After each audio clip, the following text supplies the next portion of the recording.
Hello friends, welcome to this new lesson. Economy के facts discuss करेंगे हम। पहला फैक्ट डिस्कस करते हैं। हमारा फॉर्मेट वही रहेगा, क्वेश्चन एंड आंसर टाइप। ठीक है, तो आपको ये बताना है कि जो 25th कॉन्स्टिट्यूशनल अमेंडमेंट एक्ट था, अब ये किससे रिलेटेड था। ऑब्वियसली इकोनॉमी के फैक्ट्स डिस्कस कर रहे हैं, तो ये कहीं ना कहीं इकोनॉमी से ही रिलेटेड है। तो मैं आपको बता दूं कि जो हमारा 25th कॉन्स्टिट्यूशनल अमेंडमेंट एक्ट था वो 1971 में हुआ था। और ये किससे रिलेटेड था? प्राइवेटाइजेशन ऑफ बैंक्स से रिलेटेड। ठीक है, ध्यान रखना ये किसने किया था। तो ये जो हमारी उस टाइम प्राइम मिनिस्टर थी इंदिरा गांधी जी, उन्होंने किया था। ठीक है, तो बैंक्स को प्राइवेटाइज किया था, तो प्रॉपर्टी का कुछ मैटर था, कंपनसेशन का मैटर था, तो इसलिए वो ये अमेंडमेंट लेके आए थे। ठीक, प्रीवी पर्स, आपसे कोई पूछेगा प्रीवी पर्स किसने ख़त्म किया था, तो प्रीवी पर्स भी श्रीमती इंदिरा गांधी जी, जो लेट प्राइम मिनिस्टर हमारी, उन्होंने ही ख़त्म किया था। दूसरा जो हमारा फैक्ट है वो आपको बताना है कि महाजन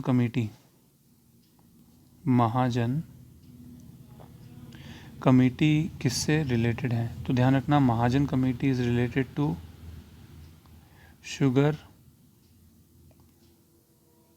इंडस्ट्री। ठीक है, तो नेक्स्ट हमारा क्वेश्चन होगा, आपको ये बताना है कि जो इंडिपेंडेंट इंडिया के पहले फाइनेंस मिनिस्टर कौन थे। इंडिपेंडेंट इंडिया के पहले फाइनेंस मिनिस्टर तो कौन थे आपके? आर के षणमुगम शेट्टी। आर के षणमुगम, वन सेकेंड, षणमुगम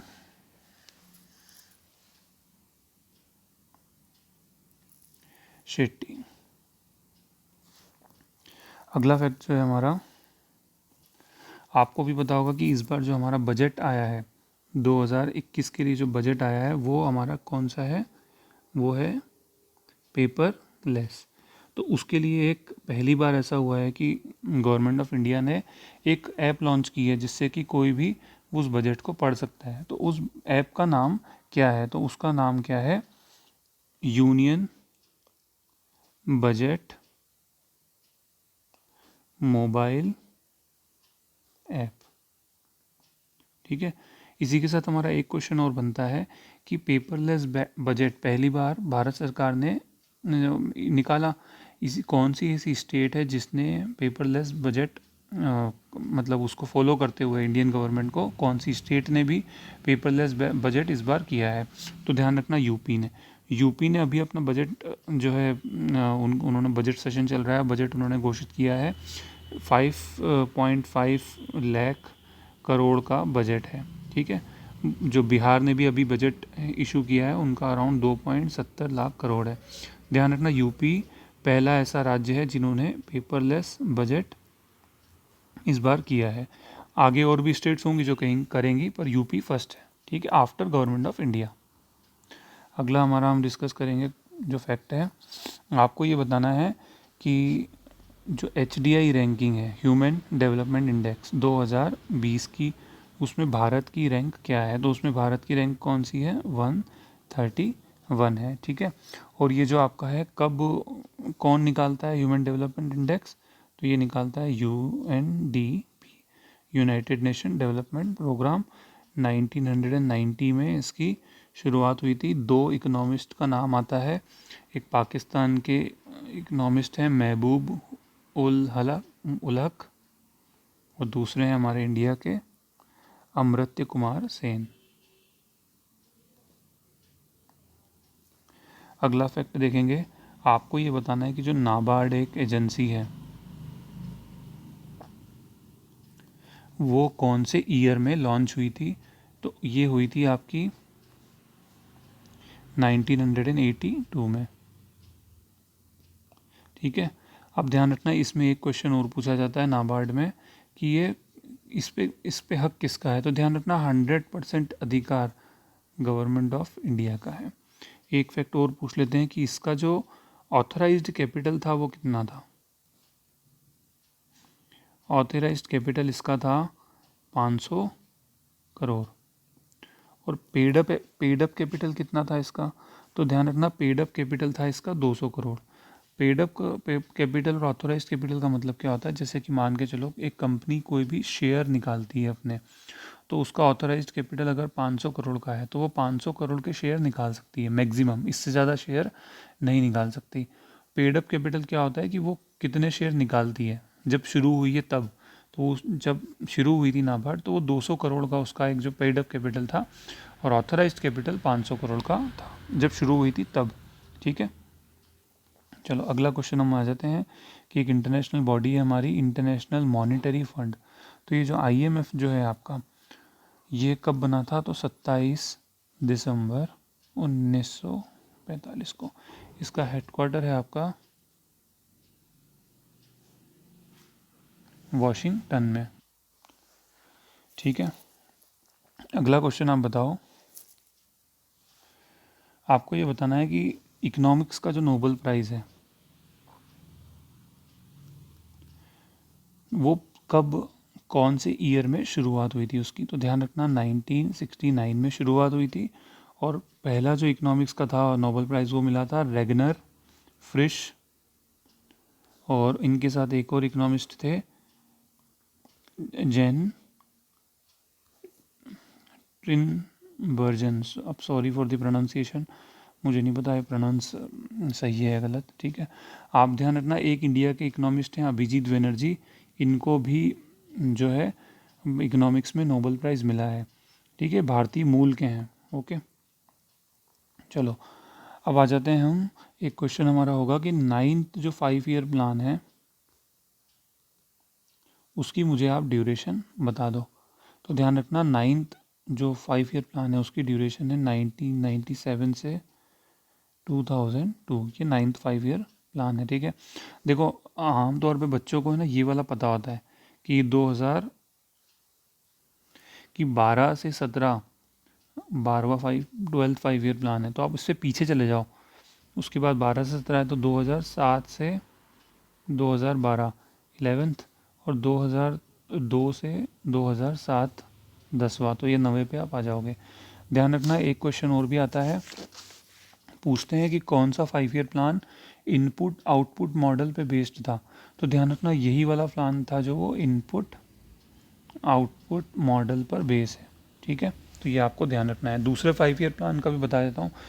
पहला 5 ईयर प्लान आया था 51 से 1956, फिर आया 1956 से 1961, फिर 1961 से 1966।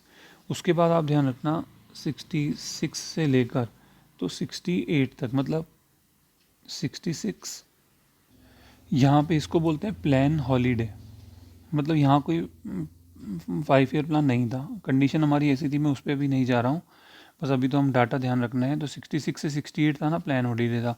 उसके बाद आप फिर आ जाओ 69 से 74। ठीक, उसके बाद आप आ जाओ 74 से 78। तो यहाँ पे क्या गवर्नमेंट चेंज हो गई थी, होना था 74 से 79 पर पहले ही उसको बंद कर दिया था। ठीक, उसके बाद क्या हुआ, फिर से 78 से 80 वो वापस से योजना अवकाश 5 ईयर प्लान नहीं था। फिर आप आ जाओ 80 से 85, 85 से 90, और उसके बाद फिर से 90 से लेके जो 92 वाला था वो वापस से प्लान उसमें नहीं था। ठीक है, उसके बाद आप वहीं पे आ जाओ आपका 92 से, ये 92 से 97 जो कि था 8th 5 ईयर प्लान।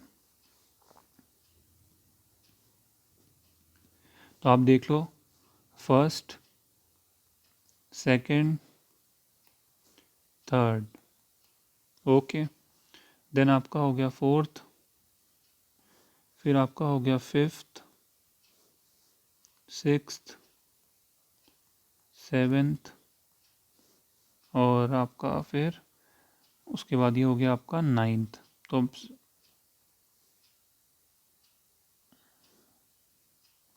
एक सेकेंड, आई थिंक कुछ मिस्टेक हो गया, ये आपका मैंने लिख गलत दिया 8th। ठीक है, 92 से 97 8, और उसके बाद आपका 9th वाला जो है 97 से ये वाला, फिर 10th वाला 2002 से 7, और 11वां 2007 से 2012, और जो आपका आखिरी 5 ईयर प्लान था 2012 से 17। उसके बाद तो प्लानिंग कमीशन को बंद कर दिया गया।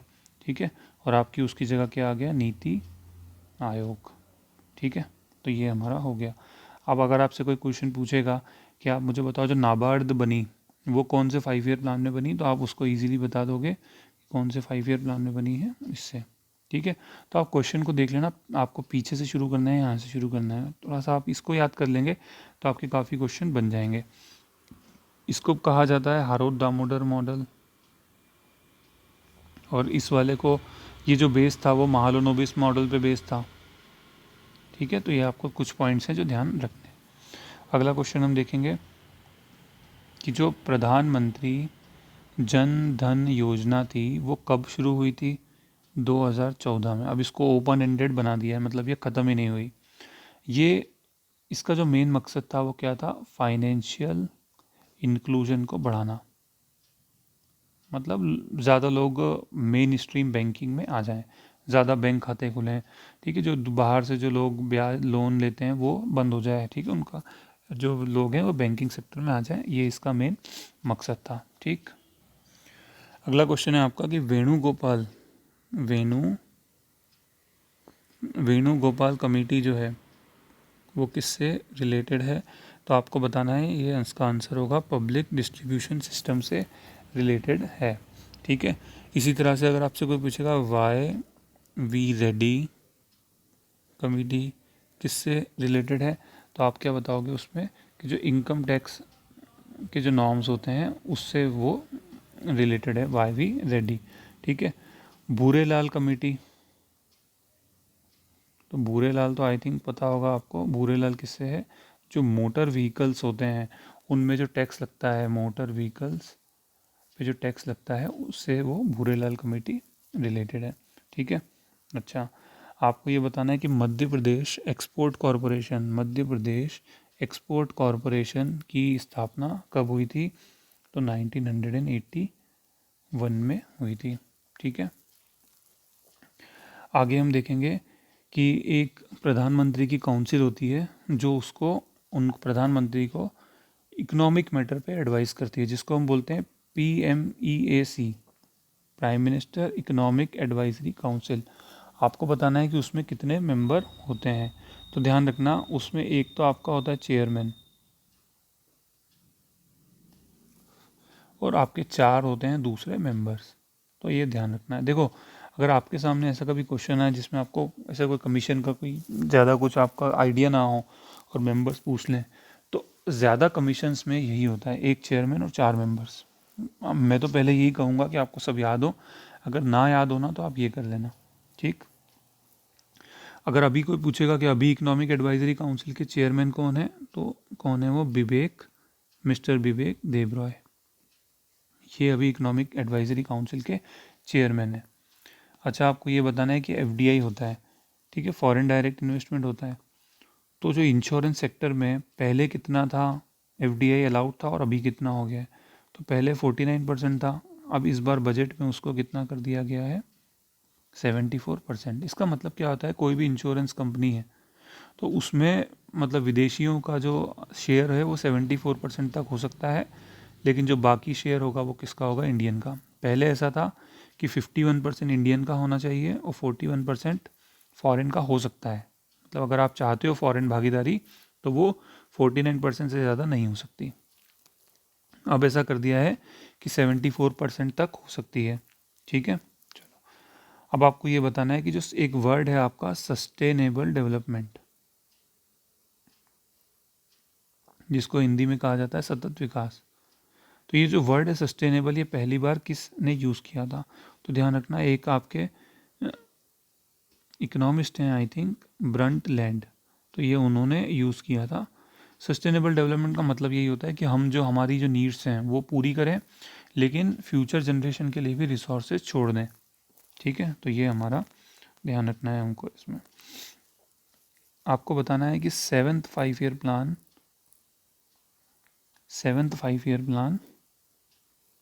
की ड्यूरेशन क्या थी।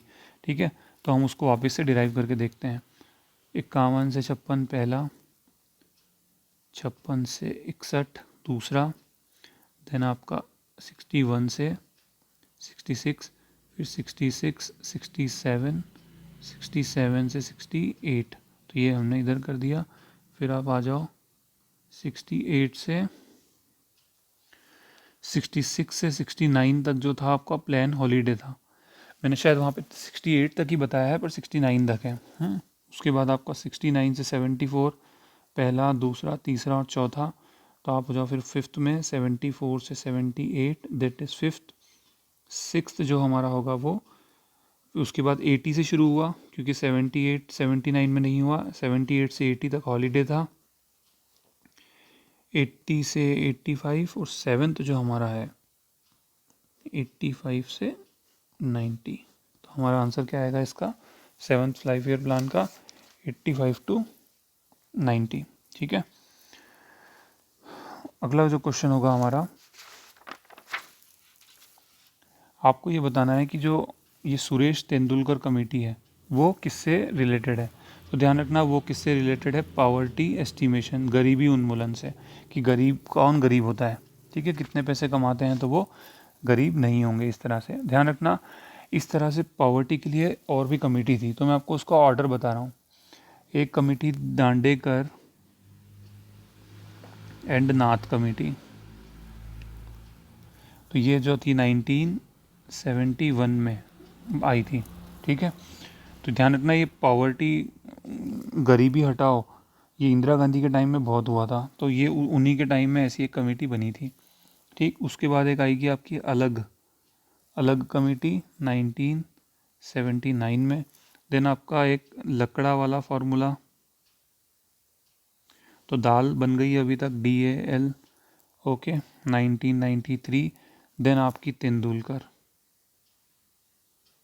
फॉलो अभी इसी को ही किया जाता है, लेकिन जो सबसे लेटेस्ट है वो है आपकी रंगराजन।